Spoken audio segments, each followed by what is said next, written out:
ሰላም ጤና ይስጥልኝ ክቡራን ተመልካቾች ከከፋ ቴሌቪዥን የሰዓቱን ዜናዎች ይዘን ቀርበናል። ዜናዎቹን እየመራው አብሬያችሁ የምቆየው ክፍሌ አለሙ ነኝ።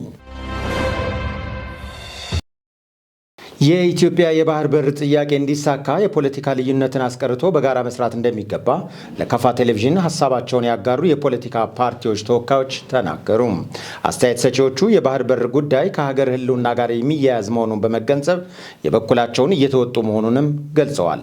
ሳሙኤል ቆጭቶ ነው ያዘጋጀው። ቤተልሔም መምሩ ታቀርበዋለች። ለጣቢያችን አስተያየት የሰጡት የተለያዩ የፖለቲካ ፓርቲዎች ባለፉት ዓመታት እንደ ሀገር የተመዘገቡ ትላልቅ ፕሮጀክቶች የኢትዮጵያውያን የጋራ ትግል ውጤት መሆናቸውን ተናግረዋል። እንግዲህ ተፎካካሪ ፓርቲዎች ከህዝብ የወጡ ናቸው፣ እንደ ህዝብ የሚያስቡ ናቸው፣ የህዝብን ስሜት የሚጋሩ ናቸው። የዚህ የቀይ ባህር እና በአካባቢ ያሉ ጉዳዮች ትልቅ ቁጭት ዛሬ ሳይሆን ትልቅ ቁጭት የነበረባቸው ናቸው ተፎካካሪ ፓርቲዎች እና ምክንያቱም ህዝቡ ጋር ነው ያሉት። እንደ ህዝብም ሰዎችም ስለሆኑም ብዙ የሚቆጩባቸው ነገሮች ነበሩ።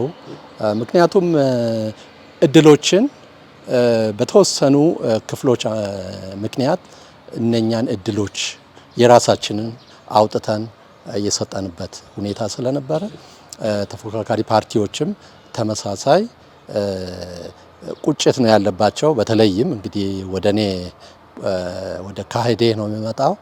ካህዴ ትልቅ ቁጭት ውስጥ የነበረ ፓርቲ ነውና ይሄ በዚህ ቁጭት ውስጥ ይህ ጉዳይ እንደገና መነሳቱ ለኛ በጣም ጥሩ። ሀገራችን በጣም ትልቅ ሀብት ያላት ሀገር ናት። ይህን ሀብት ደግሞ ለመጠቀም እንደ ሀገርም ደግሞ በማህበራዊ፣ በኢኮኖሚ፣ በፖለቲካው ለማደግ አንድነት ያስፈልጋል ማለት ነው። ስለዚህ አንድነትን ማቀንቀን መቻል አለብን። ሁላችንም አንድ ሆነን ለሀገራዊ ጥቅም ዋጋ ያላቸው ጉዳዮችን ከዳር ማድረስ መቻል አለብን። ለምሳሌ አባይን ማንሳት እንችላለን። አባይ ላይ መላው የሀገራችን ህዝቦች ተባብሮ በአንድ ላይ ሆኖ የኔ ነው፣ የልጆቼ ነው፣ የትውልድ ነው፣ የሀገር ነው፣ የህዝብ ነው በማለት በትብብር አንዳንዱ በሀሳብ፣ አንዳንዱ በጉልበት፣ አንዳንዱ በገንዘብ የተለያየ አስተዋጽኦ በማድረግ ትልቅ አድዋ ድል ተሰርቷል ማለት ነው። አድዋ ላይ የተሰራው ድል ይታወቃል ምን እንደሆነ ማለት ነው። እንደ ሀገርና እንደ ፓርቲ የሀሳብ ልዩነቶች ቢኖሩንም እንዲህ ያሉ ሀገራዊ ጉዳዮች ሲኖሩ ግን በትብብር መስራት አስፈላጊ መሆኑን አብራርተዋል። የባህር በርና የወደብን ጉዳይ የቀደሙ የሀገር መሪዎች ትኩረት ባለመስጠት ሀገርን የባህር በርና ወደብ አልባ እንድትሆን አድርገዋታል ያሉት አስተያየት ሰጪዎች ጥያቄው በዛሬው መንግስትና ትውልድ መነሳቱ ተገቢ ነው ብለዋል። ተፎካካሪ ፓርቲዎች ይህን ነገር መንግስት ፍላጎቱን ያሳይ፣ መንግስት በተወሰነ መንገድ ቁርጠኝነቱን ያሳይ፣ ሀብትም ያንቀሳቀስ፣ አለ ህዝብ አይሆንም። የውስጥ ጉዳዮች በዚህ ረገድ የውስጥ ጉዳዮች ያሉት የውስጥ ጉዳዮች ሰላማዊ መሆን አለባቸው፣ ምቹ መሆን አለባቸው። ውስጥ ብዙ ልዩነቶች ሊኖሩ ይችላሉ። የፖለቲካ ልዩነቶች፣ የአመለካከት ልዩነቶች ሊኖሩ ይችላሉ። እነኚህ ልዩነቶች አሁን በባህር በር ጋር በተገናኘ እነኚህ ልዩነቶች ሊንጸባረቁ አይገባም፣ አይንጸባረቁምም። እስካሁን ባየነውም እየተንጸባረቁም አይደሉም ያሉት። ድጋፍ ነው ያለው። ልክ ህዳሴ ላይ ያለው የነበረው ድጋፍ ዛሬም አለ እና የፖለቲካ ፓርቲዎች ህዝቡን ከመቀስቀስ ሁለተኛ አስፈላጊውን ፖለቲካዊ ድጋፍ በመስጠት ህዝቡ ወደዚህ እንዲመጣ ፖለቲካ ፓርቲዎች በመሰረቱ በቀና አመለካከት ነገሮችን ካነሱ ህዝብ ጋር እኮ ችግር የለም። በማደግ ላይ በመለወጥ ላይ ላለች እንደገና ደግሞ ሰፊ በዛ ህዝብ ሰፊ ቁጥር ያላት ሀገር ላይ የባህር በር ጉዳይ ቅድም እንዳነሳሁት የህልውና ጉዳይ ነው ማለት እንችላለን ማለት ነው። አንደኛ ኢኮኖሚያችን እንዲያድግ፣ ኢኮኖሚያችን ጤናማ እንዲሆን፣ ሁለተኛ ደግሞ ብዙ የምናነሳቸው ጉዳዮች አሉ። በጣም ብዙ የምናነሳቸው ጉዳዮች አሉ። ከዚህ አኳያ የባህር በር ለኢትዮጵያ እጅግ መሰረታዊና አስፈላጊ ጉዳይ ነው። ይህን የባህር በር በማጣታችን በጣም ተጎድተናል። እንደ ሀገር ተጎድተናል፣ እንደ ህዝብ ተጎድተናል። አሁን ከተጎዳንበት እንደ ሀገር ከተጎዳንበት እንደ ህዝብ ከተጎዳንበት የህልውና አደጋ ከተደቀነብን ከወደቅንበት መነሳት የምንችልበት ወቅታዊ አጀንዳ ሆኖ በፓርላማ ደረጃ መነጋገር ተጀምሯል። በፖለቲካ ኤሊቶች ደረጃ፣ በፖለቲካ አቀንቃኞች፣ በአክቲቪስቶች ደረጃ መላው የኢትዮጵያ ዜጋ የሆነ ህፃኑም ትልቁም አዋቂውም ትንሹም የባህር በር ጉዳይ መነጋገር ጀምሯል፣ ማውራት ጀምሯል። ኢትዮጵያ አሁን የያዘችው የባህር በር ጥያቄ እንዲሳካ የተፎካካሪ የፖለቲካ ፓርቲዎች ሚና ከፍተኛ መሆኑን አስተያየት ሰጪዎቹ አስገንዝበዋል። ኢትዮጵያ ከዚህ ቀደም ያሳካቻቸው የአድዋ ድልና የኢትዮጵያ ህዳሴ ግድብ መጠናቀቅ የትላንቱ ትውልድ የማይፋቅ አሻራ መሆኑን አንስተው የአሁኑ ትውልድና ተፎካካሪ ፓርቲዎች ሀገሪቱን የወደብና የባህር በር ባለቤት ማድረግ ሀገራዊ ኃላፊነት ተጥሎባቸዋል ብለዋል። ትልቁ መርህ ምንድነው? ኢትዮጵያ እንደ ሀገር መቆም አለባት። ይሄ ትልቁ መርህ ነው። በዚህ ውስጥ ነው የምንንሸራሸረው። የቀይ ባህር ጉዳይ ከወደብም ጋር ተያይዞ መሄድ ነው። ወደብ ብቻም አይደለም፣ ዲፕሎማሲም አለ፣ የውጭ ዲፕሎማሲዎችም አሉ። የውጭ ዲፕሎማሲን ኢትዮጵያ እንደ ሀገር ጥሩ ዲፕሎማቲክ የሆነ እንትን ሊኖራት ይገባል፣ ግንኙነት ሊኖራት ይገባል። እና ጥሩ ዲፕሎማሲ ደግሞ ሊኖር የሚችለው የፖለቲካ ፓርቲዎች ከመንግስት ጋር እጅና ጓንት ሆነው በእነኚህ አጀንዳዎች ላይ ሲሰሩ ነው። ስለዚህ ህዳሴ ላይ ምንም ያው ድጋፍ ነው የነበረን እንጂ ግፊት የለም፣ ተቃውሞ የለም። በዚህ በባህር በር ጥያቄና ጉዳይ ላይ አሁንም ድጋፍ ላይ ነው ያለን። ሌሎችም አጀንዳዎች እንደ አጀንዳቸው ሲነሱ በግልጽ የድጋፋችንን መጠን የምናሳይበት ነው የሚሆነው። ወጣቶች ይሄን ጉዳይ መታገል መቻል አለባቸው። ይሄን ጉዳይ ደግሞ መጻፍ መቻል አለባቸው። ይሄን ጉዳይ ደግሞ ማቀንቀን መቻል፣ መነጋገር መቻል አለባቸው። ሌላው ደግሞ የፖለቲካ ፓርቲዎችም አክቲቪስቶችም በዛው ልክ የባህር በር ጉዳይን ዓለም አቀፍ ደረጃ ተቀባይነት እንዲያገኝ ሀገራት በሙሉ የባህር በር ጉዳይ የኢትዮጵያ የባህር በር ጥያቄ እጅግ አስፈላጊና ወቅታዊና ተገቢ መሆኑን ጭምር እንዲረዱ የተለያዩ አውታሮችን ሚዲያ አውታሮችን በመጠቀም ማንሸራሸር የሚችሉበት ሁኔታ መኖር መቻል አለባቸው።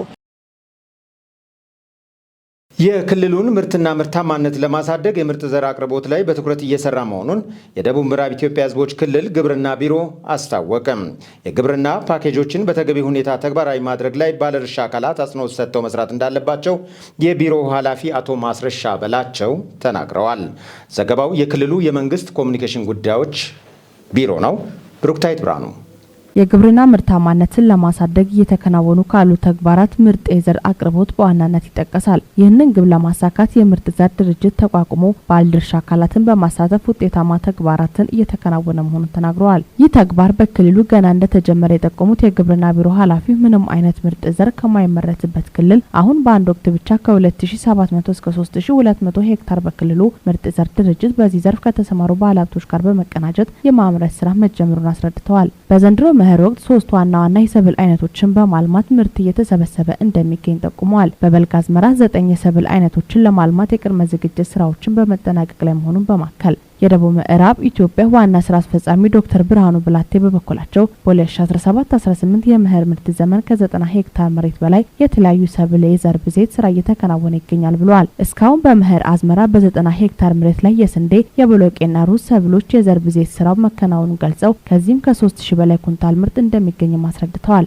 ድርጅቱ ለክልሉ አርሶ አደርና በግብርናው ለተሰማሩ የግል ባለ ሀብቶች ምርጥ ዘር ለማቅረብ የሚያስችሉ ተግባራትን እያከናወነ እንደሚገኝና በክልሉ የምርጥ ዘር ፍላጎት ለማሟላት የተጀመረው ስራ ጥሩ ውጤት እያስመዘገበ ነው ብለዋል። የዘር ብዜት ስራው እየተከናወነ ያለው በአርሶ አደር ማሳ በማህበራት እንዲሁም ከግለሰቦች ጋር ውል በማዋዋልና ድጋፍ በማድረግ መሆኑን አመልክተው በእቅድ የተያዘውን የዘር ብዜት ስራ ለማሳካት ስራው በተቀናጀ አግባብ እየተከናወነ ነው ብለዋል። በድርጅቱ የዘር ጥራት ቁጥጥር ቡድን መሪ አቶ ደረጀ በላቸው በኮንታ ዞን ኮንታ ኮይሻ ወረዳ በሐሜካ የእርሻ ጣቢያ በ50 ሄክታር መሬት ላይ እየለማ ካለው የሩዝ ምርጥ ዘር ብዜት ስራ ከ2000 ኩንታል በላይ ምርት እንደሚሰበሰብ ጠቁመዋል። የክልሉን ምርትና ምርታማነት ለማሳደግ የምርጥ ዘር አንዱ ማነቆ በመሆኑ በግብዓት አቅርቦት ላይ የሚታየውን ችግር ለመፍታት ተቋሙ አግሮ ኢኮሎጂን ታሳቢ ያደረገ ምርጥ ዘር ብዜት ስራ እያከናወነ መሆኑን አክለዋል። በካፋ ዞን አዲ ወረዳ የቦቃ ቀበሌ ግብርና ጽህፈት ቤት ኃላፊ አቶ አላሎ አበበ በቀበሌው 20.25 ሄክታር የስንዴ ምርጥ ዘር ብዜት ስራ በ19 አርሶ አደሮች ሄክታሮች በኩታ ገጠም መልማቱን አስረድተዋል። ለስንዴ ምርጥ ዘር ብዜት ማሳ ዝግጅት፣ የግብዓት አቅርቦት ስራዎችና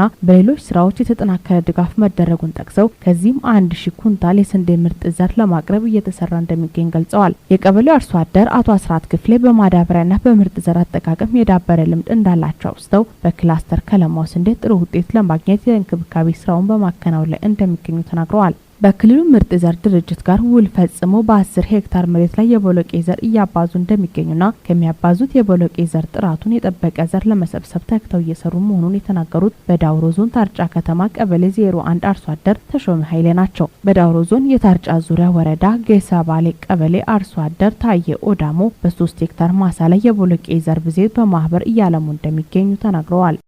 የካፊኖኖ ቋንቋን በማልማትና በማሳደግ ለትውልድ እንዲተላለፍ የሚደረገውን ጥረት መደገፍ ከሁሉም እንደሚጠበቅ የካፋ ዞን ባህል ቱሪዝምና ስፖርት መምሪያ አሳሰበ። መምሪያው በካፊኖኖ ቋንቋ አጠቃቀምና ማልማት ዙሪያ ከሚመለከታቸው አካላት ጋር ስልጠና ነክ ውይይት አድርጓል።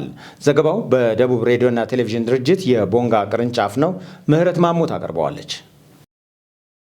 የካፊኖኖ ቋንቋ ዛሬ ለደረሰበት የአካባቢ ተወላጆች መስዋዕትነት መክፈላቸውን በስልጠናው የተሳተፉ አካላት ተናግረዋል። በቀድሞ ስርዓት የመሰረት ትምህርት እንዲሰጥባቸው ከተመረጡ 16 ቋንቋዎች መካከል የካፊኖኖ ቋንቋ እንደሚገኝ የታሪክ መዛግብት ያስረዳሉ። ጣሊያን ወደ ኢትዮጵያ መግባቱን ተከትሎም ከኦሮምኛ፣ አማርኛና ትግርኛ ቀጥሎ ካፊኖኖ ቋንቋ አራተኛ ቋንቋ ሆኖ ሲያገለግል መቆየቱም ይታወሳል። ካፊኖኖ ቋንቋ እስከ 1897 ዓመተ ምህረት ድረስ ማህበረሰቡ ሲገለገልበት እንደቆየ በስልጠናው ሰነድም ቀርቧል። በ1986 ዓመተ ምህረት የመጀመሪያ የቋንቋ ሲምፖዚየም ተካሂዶ በአንደኛ ደረጃ ትምህርት ቤቶች የማስተማር ስራ የተጀመረ ሲሆን በ2001 ዓመተ ምህረት ጀምሮ ደግሞ በሁለተኛ ደረጃ ትምህርት ቤቶች እየተሰጠ እስከ ዛሬ ሰንብቷል። ቋንቋ በ2001 ዓመተ ምህረት በካፋ ዞን ምክር ቤት በአዋጅ ጸድቆም የስራና የሚዲያ ቋንቋ ለመሆንም በቅቷል። የካፊኖኖ ቋንቋ ዛሬ ለደረሰበት የአካባቢው ተወላጆች መስዋዕትነት መክፈላቸውን በስልጠናው የተሳተፉ አካላት ተናግረዋል። የተለያዩ ተቋማት ደብዳቤ የሚጻጻፉትና ስልጠና የሚያዘጋጁበት በሌላ ቋንቋ መሆኑም የስብሰባ መድረክ ተጀምሮ እስኪጠናቀቅ በአማርኛ መሆኑ ሆቴሎችና ሌሎች ተቋማት ታፔላዎችን የቋንቋ ሰዋሰው ተከትሎ አለመጻፉና መሰል ችግሮች ቋንቋ በታቀደው ልክ እንዳያድግ ማነቆ መሆናቸውም ተነስቷል። ስልጠና መስጠት፣ የቋንቋ ኮሚቴ በማደራጀት ክትትል ማድረግ፣ የቅጥር ማስታወቂያዎችን በቋንቋ እንዲወጡ ማስቻል፣ ማህበራዊ ሚዲያዎች ሰዋሰዋዊ ተከትሎ መልእክት እንዲያስተላልፉ መስራት፣ የሃይማኖት ተቋማት በካፊኖኖ ቋንቋ እንዲጠቀሙ መስራት በቀጣይ የሚጠበቅ ተግባራት መሆኑም ተብራርቷል። የስልጠና መድረኩን የመሩት የካፋ ዞን ባህል ቱሪዝምና ስፖርት መምሪያ ኃላፊ ወይዘሮ ታሪኮ ታከለም መንግስት የሰጠውን በራስ ቋንቋ የመገልገል መብት እንዲያከብርና የተለያዩ አካላትን በማሳተፍ የማልማት ስራ ተጠናክሮ እንዲቀጥልም ገልጸዋል። በስልጠና ተሳታፊዎች እንዲሰሩ የተነሱ ጉዳዮች ላይ የሚመለከታቸው አካላት በማሳተፍ እንደሚሰራም የመምሪያው ኃላፊ ወይዘሮ ታሪኳ ታከለ አረጋግጠዋል። መቼና የት እንደተመረቱ የማይታወቁና ተመሳስለው የተመረቱ ከ4200 በላይ የታሸጉ ያረቄ መጠጦችን በቁጥጥር ስር ማዋሉን የቦንጋ ከተማ አስተዳደር ፖሊስ አስታወቀም። ጥራታቸው ያልተረጋገጠና የአገልግሎት ጊዜ ያለፈባቸውን ምግብና መጠጦች ለሽያጭ የሚያቀርቡ ነጋዴዎች ከድርጊታቸው እንዲታቀቡም ፖሊስ አሳስቧል። ሀብታሙ ወልደስላሴ እንደሚከተለው አጠናቅሮታል።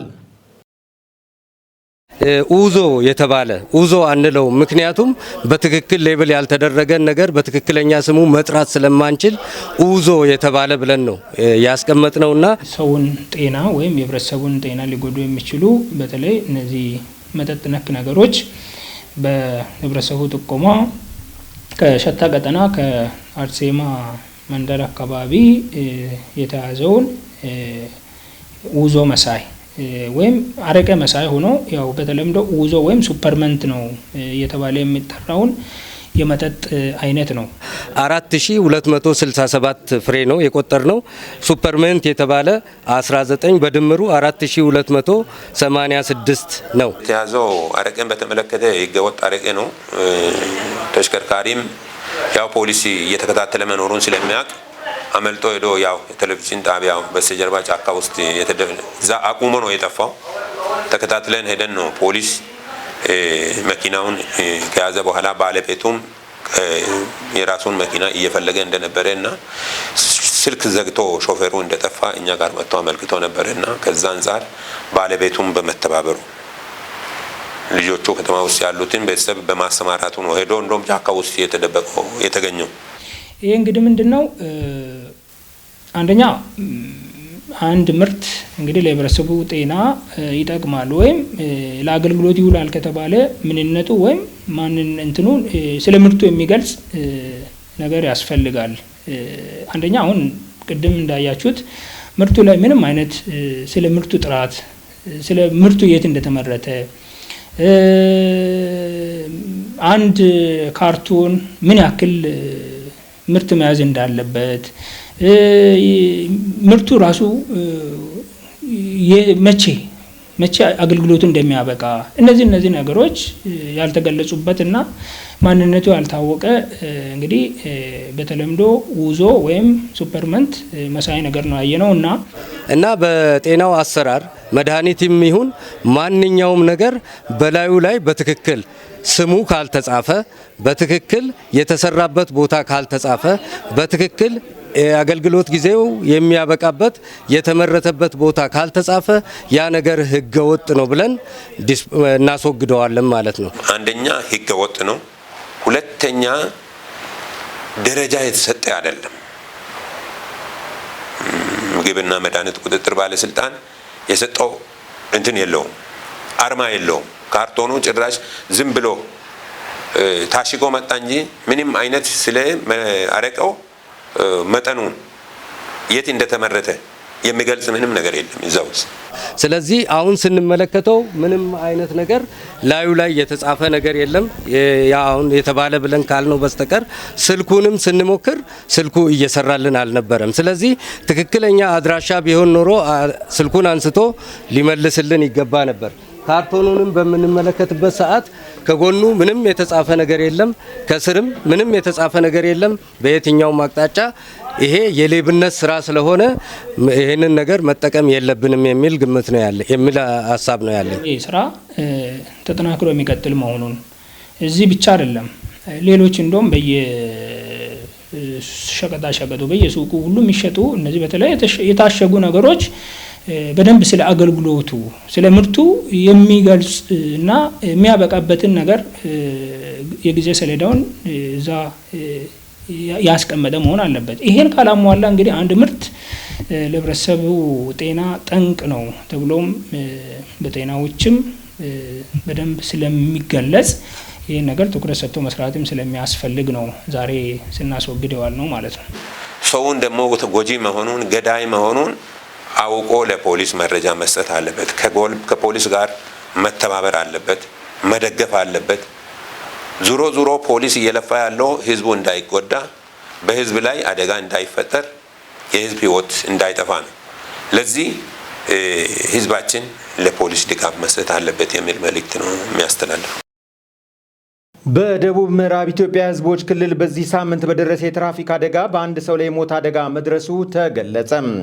በሳምንቱ 17 ከባድና 11 ቀላል ጉዳት የተመዘገበ ሲሆን በመንስኤነት ከታዩ ጉዳዮች መካከል በዋናነት ከፍጥነት ወሰን በላይ ማሽከርከርና ለእግረኛ ቅድሚያ ያለ መስጠት መሆኑን የክልሉ ፖሊስ ኮሚሽን የትራፊክ መረጃና ስታቲስቲክስ ዲቪዥን ኃላፊ ምክትል ኢንስፔክተር ወንድወሰን ወንድሙ ለጣቢያችን በላኩት መረጃ ገልጸዋል።